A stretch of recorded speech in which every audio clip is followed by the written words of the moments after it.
ప్రజల కోసం ఇది ప్రజల ఆకాంక్ష. ఆ ప్రజల ఆకాంక్ష మేరకి నేను ఎప్పుడు కూడా రాజకీయపరమైన విమర్శల్లో తక్కువ మాట్లాడతా, ప్రజా సమస్యల పరిష్కారం విషయంలో ఎక్కువ మాట్లాడతా. అయితే ఇటీవల అవిలే శ్రీకాంత్ ఫెరోల్ గురించి కొన్ని ఆరోపణలు వచ్చాయి. నెల్లూరు రూరల్ వైసీపీ ఇన్ఛార్జ్ కొన్ని ఆరోపణలు చేశారు. వైసీపీ సోషల్ మీడియా అనేక ఆరోపణలు చేస్తూ ఉంది. వీటన్నిటికీ సమాధానం చెప్పాలనే ఈ యొక్క విలేకరుల సమావేశం. అవిలే శ్రీకాంత్ జైలులో ఖైదీలో ఉన్న యువకుడు. ఆ యువకుడికి ఫెరోల్ కావాలని వారి తండ్రి, వారి సోదరుడు నా వద్దకు వస్తే నేను ఇచ్చినటువంటి లేఖ, ఆ లేఖ ఇచ్చిన తర్వాత మేము ఇచ్చిన లేఖని తిరస్కరిస్తూ నేను గూడూరు శాసనసభ్యులు పాషం సునీల్ కుమార్ గారు, ఎందుకంటే ఈ కుటుంబం గతంలో నెల్లూరు రూరల్లో ఉండింది, ఇప్పుడు గూడూరులో ఉంది, అందుకని గూడూరు ఎమ్మెల్యే పాషం సునీల్ కుమార్ గారు నేను సిఫారసు లేఖ ఇవ్వటం జరిగింది. సర్వసాధారణంగా శాసనసభ్యుల వద్దకి ఏదైనా పని మీద వస్తే రకరకాల సమస్యల విషయంలో లేఖలు ఇస్తాం.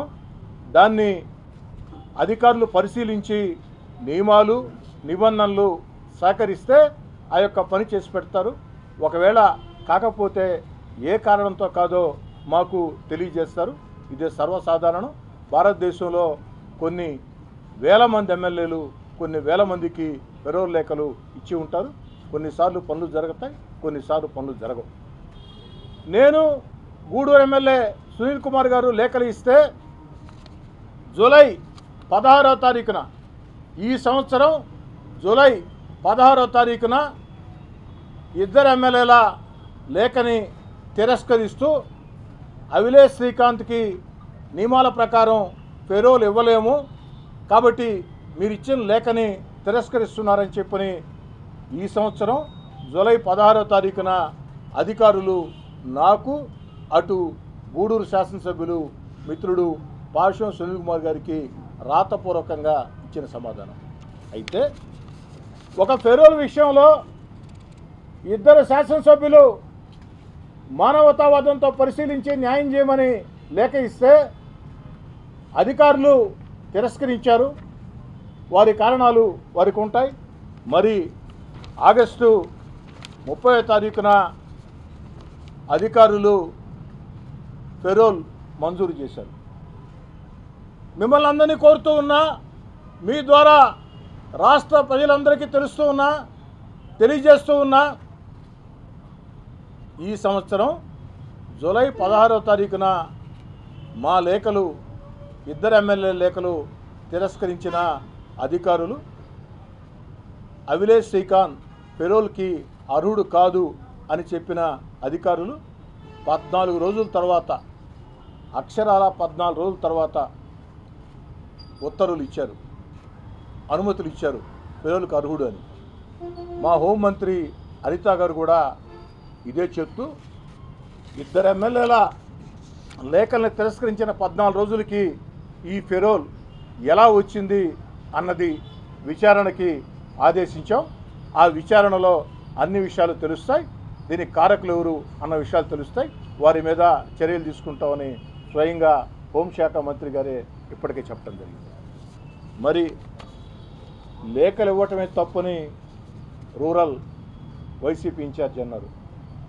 అయ్యా, రూరల్ వైసీపీ ఇన్ఛార్జ్ లేదా వైసీపీ రాష్ట్ర సోషల్ మీడియా, వైసీపీ రాష్ట్ర నాయకులారా, లేఖలు ఇవ్వటమే తప్పు అయితే మరి వైఎస్ఆర్ కాంగ్రెస్ పార్టీ అధికారంలో ఉన్న వేళ వైఎస్ఆర్ కాంగ్రెస్ పార్టీ రాష్ట్ర నాయకులు వైఎస్ జగన్ రెడ్డి గారికి ఈ రాష్ట్రంలో అత్యంత సన్నిహితుడు చెవిరెడ్డి భాస్కర్ రెడ్డి, సూళ్లూరుపేట శాసనసభ్యులు కిలివేటి సంజీవయ్య, వారు ఇదే అవిలే శ్రీకాంత్కి, వేరే వారికి కూడా కాదయ్యా, ఇదే అవిలే శ్రీకాంత్కి లేఖ ఏ విధంగా ఇచ్చారు.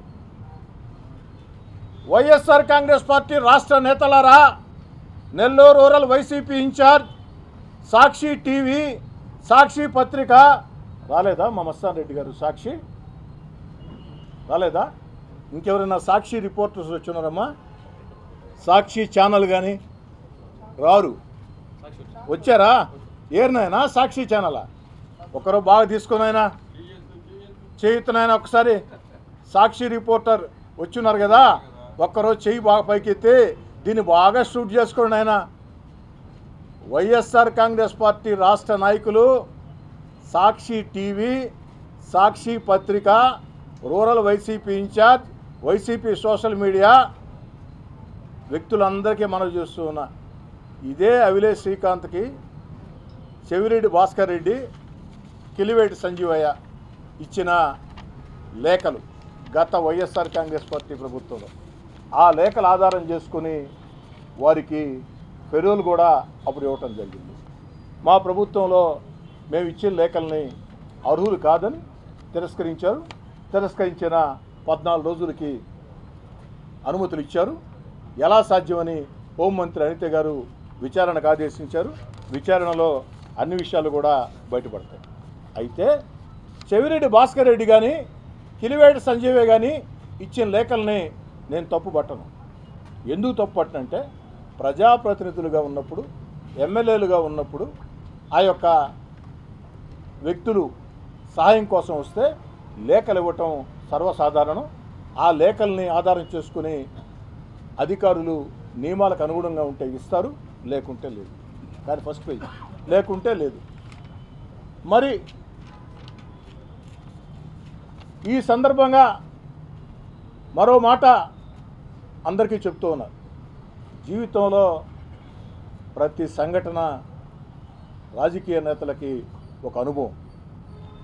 ఈ అనుభవం నాకు నేర్పించిన పాఠం, ఏది ఏమైనా భవిష్యత్తులో నేను ఎమ్మెల్యేగా ఉన్నంతకాలం ఎవ్వరికి పెరోల్ లేఖలు ఇవ్వను. సహాయం చేద్దాం. ఎందుకంటే ఎవరైనా వ్యక్తులు వస్తే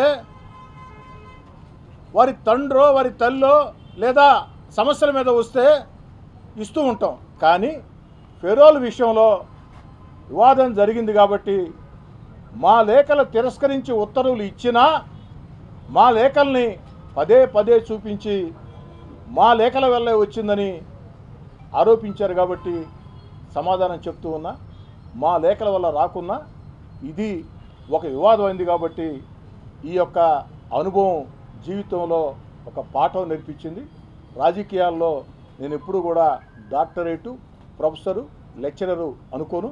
ఎప్పుడు కూడా నిరంతర విద్యార్థే. ఈ విద్యార్థిగా నాకు నేర్పించినటువంటి పాఠం, భవిష్యత్తులో ఎవరికి పెరోల్ లేఖలు ఇవ్వం.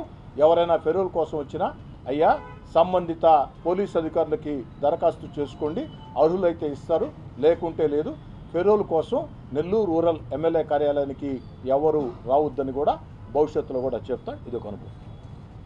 అయితే పెరోల్ వరకే నెల్లూరు రూరల్ వైసీపీ ఇన్ఛార్జ్ మాట్లాడుకుంటే నేను కూడా పెరోల్ వరకే మాట్లాడి వివరణ ఇచ్చి సరిపెట్టేవాడిని.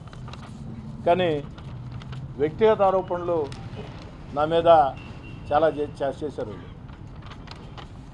దానికి సమాధానం చెప్పాల్సిన బాధ్యత నాకుంది.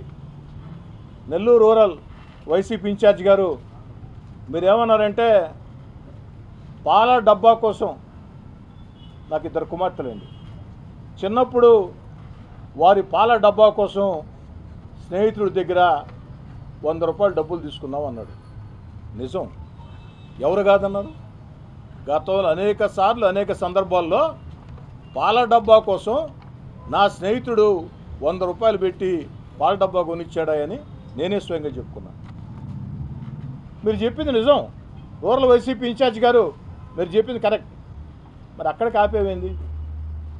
నా స్కూటర్లో చాలాసార్లు పెట్రోల్ లేకుంటే అనేక మంది స్నేహితులు నా స్కూటర్కి పెట్రోల్ పట్టించేవాళ్ళు. మీడియా మిత్రులు చెప్తూ ఉన్నా, నాకు ఒక సెకండ్ హ్యాండ్ పాత స్కూటర్ ఉండేది సార్. ఆ స్కూటరు నాకెంతో ఇష్టం. ఈరోజు కూడా నా దగ్గరే ఉంది ఆ స్కూటర్. ఆ స్కూటర్లో నేను పోతుంటే దారిని పోయే వాళ్ళందరూ నా సైడ్ చూడాల్సిందే. ఎందుకంటే పాత స్కూటరు సౌండ్ ఎక్కువ వచ్చేది. అప్పుడప్పుడు సైలెన్సర్ ప్రాబ్లం వస్తే 1990లో ఆ రోజుకు నేను కాంగ్రెస్ పార్టీ నాయకుడిని, జేకే రెడ్డి గారు ఎమ్మెల్యేకి సన్నిహితుడిని. అయినా సైలెన్సర్ రిపేర్ చేయించాలంటే 450 ఖర్చు అయితే, ఓ 10 రోజులు ఆలస్యం జరిగితే సైలెన్సర్ లేకుండా రోడ్లో స్కూటర్ పోతూ ఉంటే అందరూ మన సైడ్ చూడక తప్పదు కదా సార్. అదొక అనుభవం. ఎవరు కాదన్నారు వైసీపీ ఇన్ఛార్జి గారు. నాదేమైనా మైసూర్ మహారాజా కుటుంబం, గ్వాలియర్ మహారాజా కుటుంబం ఎప్పుడైనా చెప్పానా? నేను ఎప్పుడు చెప్పలేదే. నా తండ్రి ఎమ్మెల్యే కాదు, నా తాత మంత్రి కాదు, 100 కోట్లు 1000 కోట్ల ఆస్తులు ఉండే కుటుంబం కాదు, కష్టాలు నష్టాలు కన్నీళ్లు ఉండే ఓ సామాన్య మధ్యతరగతి రైతు కుటుంబం. నేనే అనేక సార్లు చెప్పా, దాంట్లో దాపరికం లేదు. ఇంకోటి కూడా, స్కూటర్ పెట్రోలే కాదు, పార్టీ కార్యక్రమాలకి హైదరాబాద్ వెళితే లాడ్జీలో ఉండాలంటే 90లో 150, 175, 200. మడత మంచంలో ఉంటే 10 రూపాయలు. మడత మంచాల లాడ్జీలో నేను నెల కాలాల పాటు ఉండా. మడత మంచాల లాడ్జీలో.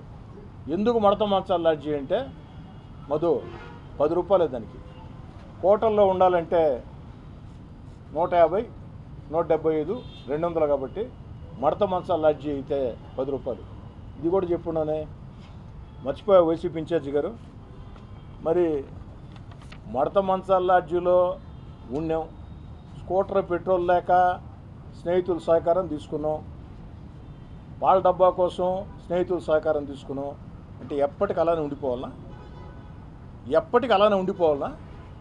జీవితంలో 2014లో నేను ఎమ్మెల్యేనైతే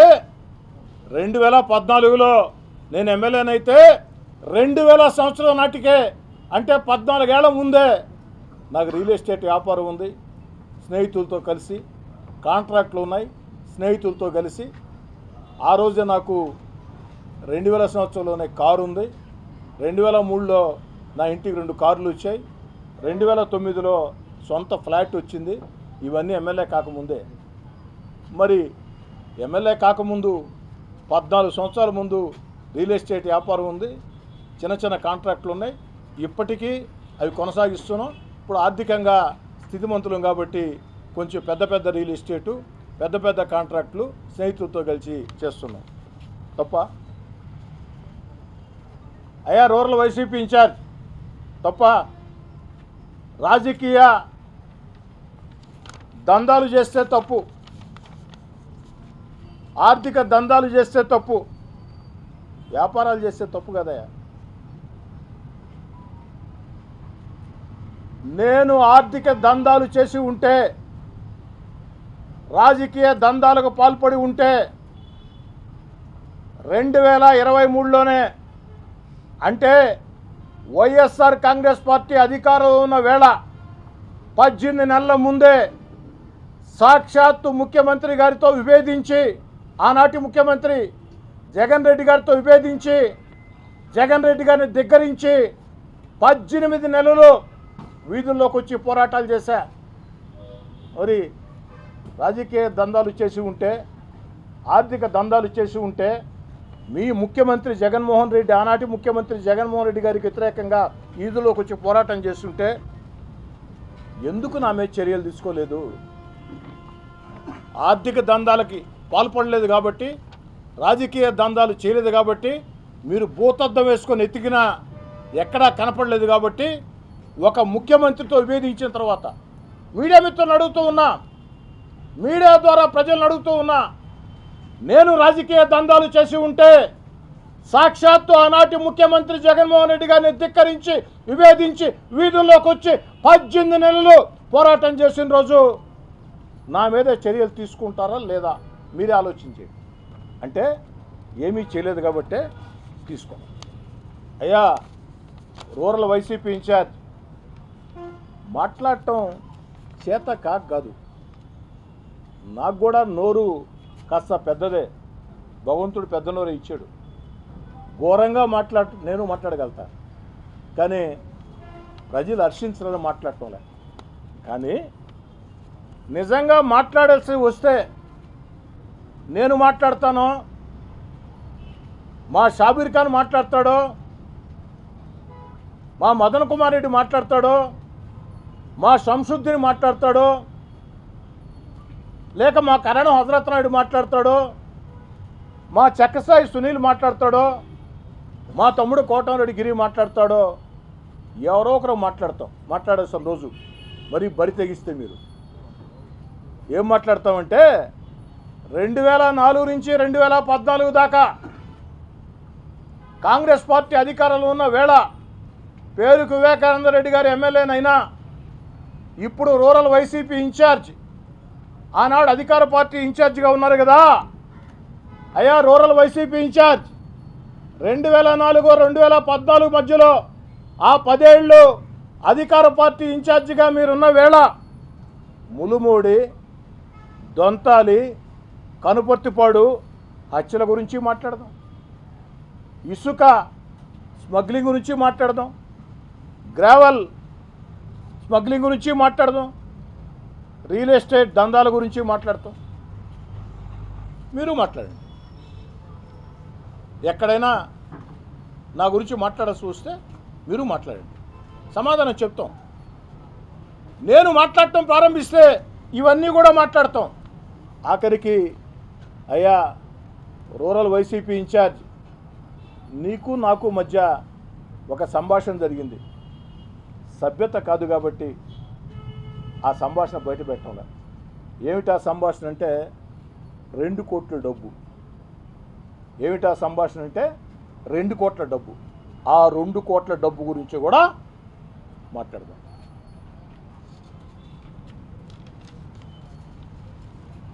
నేను అడుగుతున్న వైఎస్ఆర్ కాంగ్రెస్ పార్టీ నేతల్ని, కూటమి అధికారంలోకి వచ్చిన వేళ ఈ 14 నెలల్లో నెల్లూరు రూరల్ నియోజకవర్గంలో ఒక్క వైఎస్ఆర్ కాంగ్రెస్ పార్టీ కార్యకర్త మీదైనా నాయకుడి మీదైనా దాడులు చేసామా, వేధించామా, వెంటాడామా?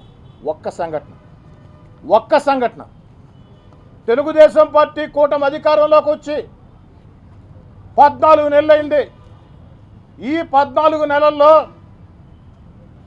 నెల్లూరు రూరల్ నియోజకవర్గంలో ఒక్క వైఎస్ఆర్ కాంగ్రెస్ పార్టీ కార్యకర్త మీద, నాయకుడి మీదనైనా దాడులు చేశామా, వేధించామా, వెంటాడామా? ఒక్క సంఘటన చెప్పమని అడుగుతూ ఉన్నా. మరి ఆ రోజు అధికారంగా దూరంగా జరిగిన తర్వాత మీ వైఎస్ఆర్ కాంగ్రెస్ పార్టీ ప్రభుత్వంలో జగన్ రెడ్డి గారు ముఖ్యమంత్రిగా ఉన్న వేళ 18 నెలలు నా వెంట నడిచే నాయకుల, కార్యకర్తల మీద ఏ విధంగా కేసులు పెట్టారో, వెంటాడారో, వేధించారో జిల్లా అంతా తెలుసు. సోషల్ మీడియాలో నా కుటుంబ సభ్యుల మీద, నా తమ్ముడు కోటంరెడ్డి గిరి మీద, నా వెంట నడిచే నాయకులు, కార్యకర్తల మీద పోస్టింగ్ల దగ్గర నుంచి, అక్రమ కేసుల దగ్గర నుంచి, దౌర్జన్యాల దగ్గర నుంచి ఆ 18 నెలలు మీరు చేసినటువంటి దుర్మార్గాలు, పాపాలు క్షణక్షణం గుర్తుకు వస్తూనే ఉంటాయి. కానీ నేను నిజంగా ప్రతీకార చర్యలకి పాల్పడాలనుకుంటే వైఎస్ఆర్ కాంగ్రెస్ పార్టీలో అధికారానికి దూరంగా జరిగిన తర్వాత 18 నెలల కాలంలో నన్ను, నా కుటుంబ సభ్యుల్ని, నా తమ్ముడు కోటంరెడ్డి గిరిధర్ రెడ్డిని, నా వెంట నడిచే నాయకుల్ని, కార్యకర్తల్ని వేధించిన, వెంటాడిన, దౌర్జన్యం చేసిన వ్యక్తుల మీద ప్రతీకార చర్యలకి నేను పాల్పడాలనుకుంటే ఈ 14 నెలలు నెల్లూరు రూరల్లో వైఎస్ఆర్ కాంగ్రెస్ పార్టీ నాయకులకి చుక్కలు చూపించి ఉండేవాడిని. నెల్లూరు రూరల్లో ఉండే వైఎస్ఆర్ కాంగ్రెస్ పార్టీ నాయకులు అందరి గురించి నేను మాట్లాడను. ఆ 18 నెలలు మా మీద, మా వాళ్ళ మీద దౌర్జన్యాలు చేసిన, అక్రమ కేసులు పెట్టిన, సోషల్ మీడియా దుర్మార్గ పోస్టింగ్లు పెట్టిన వైఎస్ఆర్ కాంగ్రెస్ పార్టీ ఆ నాయకులకి చుక్కలు చూపించి నరకం ఎట్టుంటుందో, వెంటాడితే, వేటాడితే ఎట్టుంటుందో నరకం ఎట్టుంటుందో, వెంటాడితే వేధిస్తే ఎట్టుంటుందో చూపించిండేవాడిని. కానీ ఎక్కడా చేయలే. ఎందుకు చేయలేదంటే, వైసీపీ నాయకులారా పండగ చేసుకోండి, చంద్రబాబు నాయుడు గారు మా చేతులు కట్టేశారు, చంద్రబాబు నాయుడు గారు మా చేతులు కట్టేశారు, లోకేష్ బాబు గారు అంగీకరించరు. చంద్రబాబు నాయుడు గారు మా చేతులు కట్టి బట్టి, చంద్రబాబు నాయుడు గారు మా చేతులు కట్టి బట్టి లోకేష్ బాబు గారు అంగీకరించరు కాబట్టి, ప్రతీకార చర్యలకి పాల్పడితే సహించరు కాబట్టి, ఎమ్మెల్యేలైనా ఎంపీలైనా మంత్రులైనా చంద్రబాబు నాయుడు గారి దగ్గర గీత దాటకూడదు. గీత దాటితే చంద్రబాబు నాయుడు గారు తాట తీస్తారు కాబట్టి, గీత దాటితే చంద్రబాబు నాయుడు గారు తాట తీస్తారు కాబట్టి ప్రతీకార చర్యలకి పాల్పడవద్దని స్పష్టంగా ఆదేశాలు ఇచ్చారు. కాబట్టి వారి ఆదేశాలని తూచా తప్పకుండా పాటిస్తూ చేతులు కట్టేసుకుని మా చేతులు కట్టేశారు కాబట్టి ఉన్నాం. లేదనుకుంటే ఆ 18 నెలలు వైఎస్ఆర్ కాంగ్రెస్ పార్టీకి దూరంగా జరిగిన వేళ, అధికారంలో మీరున్న వేళ, నన్ను నా వెంట నడిచే నాయకుల్ని కార్యకర్తల్ని వేధించిన వారిని, వేధింపులు ఎలా ఉంటాయో, వెంటాడితే ఎలా ఉంటుందో, వేధిస్తే ఎలా ఉంటుందో, తరిమితే ఎలా ఉంటుందో చూపించినవాడిని. కానీ చంద్రబాబు నాయుడు గారు మా చేతులు కట్టేశారు. గీత దాడితే ఉపేక్షించరు. యథా రాజా తదా ప్రజ. మా నాయకుడు చంద్రబాబు నాయుడు గారు మాకు ఆదేశాలు ఇచ్చారు కాబట్టి, నాకే కాదు రాష్ట్రంలో ఉండే తెలుగుదేశం పార్టీ కూటమి వాళ్ళకి, చంద్రబాబు నాయుడు గారైనా, పవన్ కళ్యాణ్ గారైనా, లోకేష్ గారైనా స్పష్టంగా చెప్పారు కాబట్టి ఎక్కడా కూడా చట్టవిరుద్ధమైన పనులు, ప్రతీకార చర్యలకి మేము పాల్పడే అవకాశం లేదు. ఎందుకంటే మా నాయకుడు అంగీకరించరు కాబట్టి, నాయకుడు ఆలోచన ప్రకారం నడుచుకోవాలి కాబట్టి. ఇక ఆనాటి నా పేదరికాన్ని అవహేళన చేస్తూ మాట్లాడాడు రూరల్ వైసీపీ ఇన్ఛార్జ్. ఇందాకే చెప్పే సమాధానం అన్నిటికీ మళ్ళీ కూడా చెప్తున్నా. నా జీవితంలో నాకు సాయం చేసిన వ్యక్తులు ఎంతోమంది ఉన్నారు. నేను కష్టాల్లో ఉన్న వేళ నా కుటుంబం కూడా నడుపుకునేదానికి శక్తి లేని వేళ, నా బిడ్డల చదువులు కూడా డబ్బులు కట్టలేని వేళ, జీవన ప్రయాణం కష్ట నష్టాల్లో ఉన్న వేళ, శాంతినికేతన్ స్కూల్ మోసెస్ గారి దగ్గర నుంచి గుంటూరు చెందిన నెల్లూరు వాస్తవ్యుడు అంబటి వేణుగోపాల్ రెడ్డి దాకా, బెంగళూరు చెందిన నెల్లూరు వాస్తవ్యుడు పల్లంపర్తి శ్యామకుమార్ రెడ్డి దగ్గర నుంచి, నెల్లూరు చెందిన బెంగళూరు వాస్తవ్యుడు కలువాయి బాలకృష్ణారెడ్డి దాకా ఎంతోమంది సాయం చేశారు. ఇలాంటి 100 మంది సాయం చేశారు. అందుకే నేను కార్యకర్తలను రాజకీయాల్లో ప్రేమిస్తా. కార్యకర్తల భుజం మీద చెయ్యేసి నవ్వితే సరిపోదు. ఓ రాజకీయ కార్యకర్త, రాజకీయ నాయకుడికైనా పార్టీకైనా అత్యంత ముఖ్యం ఆ రాజకీయ వ్యామోహం వెనుక, ఆ తెల్ల సొక్క వెనుక, ఆ రాజకీయంగా తిరిగే కార్యకర్తల ఇంట్లో ఉండే బాధలు, నష్టాలు, కష్టాలు, కన్నీళ్లు నా జీవితంలో అనుభవించాను. కాబట్టి కేవలం కార్యకర్తల్ని భుజం తట్టి శభాష్ అంటే కుదరదు. జెండా మోసేదానికి కార్యకర్త, పోలింగ్ బూత్లో ఏజెంట్ కార్యకర్త, నాయకుడు వీధుల్లోకి పోతే జనాల్ని సమీకరించేదానికి కార్యకర్త, ఎన్నికలు వస్తే నాయకుడికి జిందాబాదులు చెప్పేది కార్యకర్త, కార్యక్రమం విజయవంతం కావాలంటే కార్యకర్త, పార్టీ కార్యక్రమాలకు పిలుపునిస్తే విజయవంతం చేసేది కార్యకర్త. ఆ కార్యకర్త, రాజకీయ కార్యకర్తలందరూ బ్రహ్మాండంగా ఉంటారని ఒక అభిప్రాయం. అది అబద్ధం. నా జీవితంలో ఆ రాజకీయ కార్యకర్తగా నేనే కష్టాలు పడ్డాను. కాబట్టి నాకు అవకాశం వచ్చిన రోజు నెల్లూరు రూరల్ నియోజకవర్గంలో కొన్ని 100 మంది రాజకీయ కార్యకర్తలకి, నా వెంట నడిచే నాయకులు కార్యకర్తలకి ఆర్థికంగా నేరుగా నేనే సాయం చేసి ఉన్నా. కార్యకర్త భుజం మీద చెయ్యేసో, బొగ్గగిల్లో, పొట్టదట్టో శబాష్ అంటే కుదరదు. రాజకీయాల్లో తిరిగే వ్యక్తుల్లో 95% మంది వ్యక్తుల కుటుంబంలో కష్టాలు ఉంటాయి, నష్టాలు ఉంటాయి, కన్నీళ్లు ఉంటాయి. ఆ కష్టాలు, నష్టాలు, కన్నీళ్లు అనుభవించాను కాబట్టే నా వెంట నడిచే నాయకులు కార్యకర్తలతో సహించాను. కాబట్టి దీన్ని రూరల్ వైసీపీ నాయకులు, రూరల్ వైసీపీ ఇన్ఛార్జ్ గుర్తుంచుకుంటే బాగుంటుంది. చంద్రబాబు నాయుడు గారు చేతులు కట్టేశారని, లోకేష్ బాబు గారు అంగీకరించరని ఎంతో ప్రశాంతంగా, ఎంతో సంయమనంతో ఉన్నాం. వైసీపీ నేతలారా కెలకొద్దు, వైసీపీ నేతలారా కెలకొద్దు. రండి, ఆరోగ్యవంతం రాజకీయాలు చేద్దాం. చిల్లర మాటలు, చిల్లర రాజకీయాలు వద్దు. అధికార పార్టీ శాసనసభ్యులుగా, అధికార పార్టీగా ప్రజల కోసం మేము చేసే కార్యక్రమాల విషయంలో పొరపాట్లు ఉంటే ఏలెత్తి చూపించండి. ఖచ్చితంగా కలిసి పనిచేద్దాం.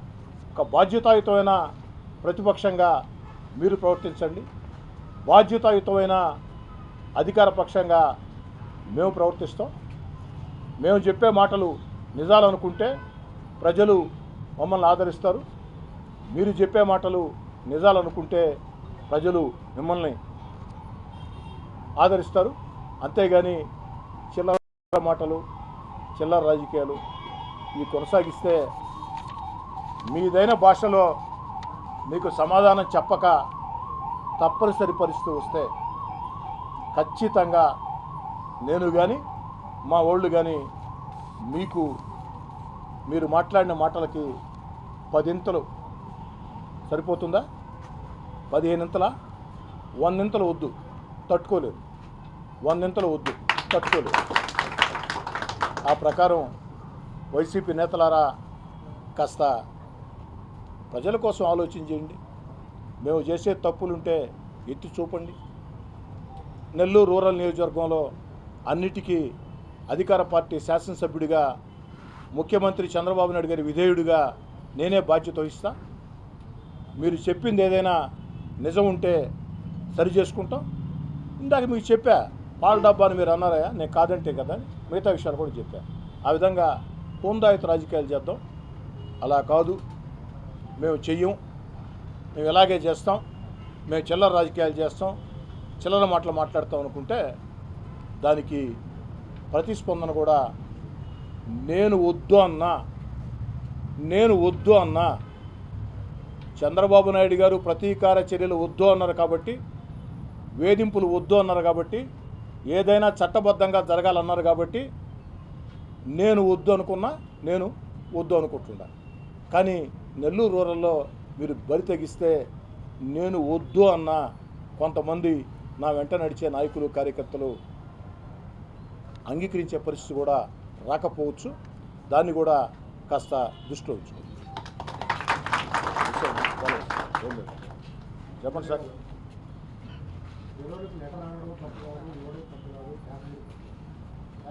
శ్రీకాంత్ 2014లో నేను ఎమ్మెల్యేనయ్యా. నాకు తెలిసి అప్పటికే శ్రీకాంత్ జైల్లో ఉన్నాడు. అప్పటికే జైల్లో ఉన్నాడు. ఓటర్ కూడా కానట్టే కదా. నన్ను ఇష్టపడే కుటుంబాలు ఉంటాయండి. నెల్లూరు నగర, రూరల్ జిల్లా అంతా కూడా ఉంటాయి. నేను పరిచయం ఇష్టపడతారు, కొంతమంది ఇష్టపడరు. రెండూ ఉంటాయి. ఇష్టపడేవాళ్ళు ఎందుకు ఇష్టపడతారంటే వాడు కారణం చెప్పాలా, ఇష్టపడిన వాళ్ళు ఎందుకు ఇష్టపడరంటే వాడు కారణం చెప్పాలి.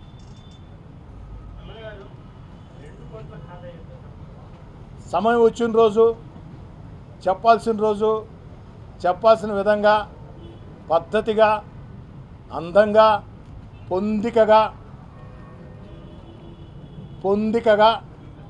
పూల పందిరి కట్టినట్టు తప్పకుండా చెప్తాం. ఆ 2 కోట్ల కథ నేను చెప్పానంటే మా రూరల్ వైసీపీ ఇన్ఛార్జి తల ఎక్కడ పెట్టుకుంటాడో తెలియదు.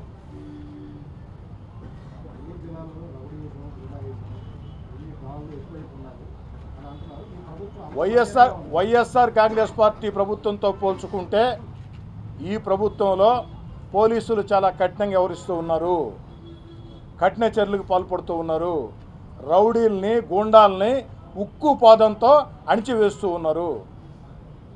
ఒకటి అర్థం చేసుకోండి, మీరు ఫెరోల్ వచ్చింది, సత్ప్రవర్తన లేకుంటే ఫెరోల్ రద్దు చేస్తూ ఉన్నారు.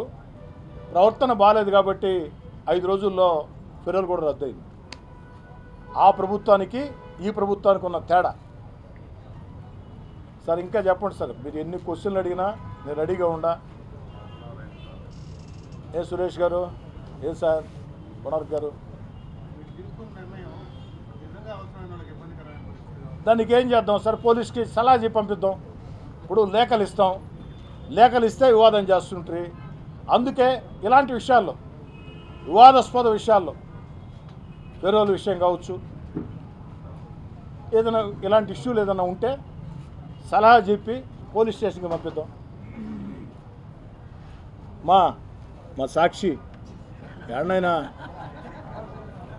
సాక్షి ఏనైనా కెమెరా పెట్టేసి దూరంగా ఉండవా? ఏమైనా నేను బాయ్కట్ చేసావు, నువ్వు ఎట్ట నువ్వు చెప్పు. నువ్వా మీరేదో ప్రశ్నలు అడుగుతారు, పేపర్లో రాస్తుంటే ప్రశ్నలు అడతారని మా సాక్షి మస్తాన్ రెడ్డి గారిని ప్రత్యేకంగా ఆహ్వానించా. మస్తాన్ రెడ్డి గారు నా మీద బాధ అయింది. మురళి గారు, నైనా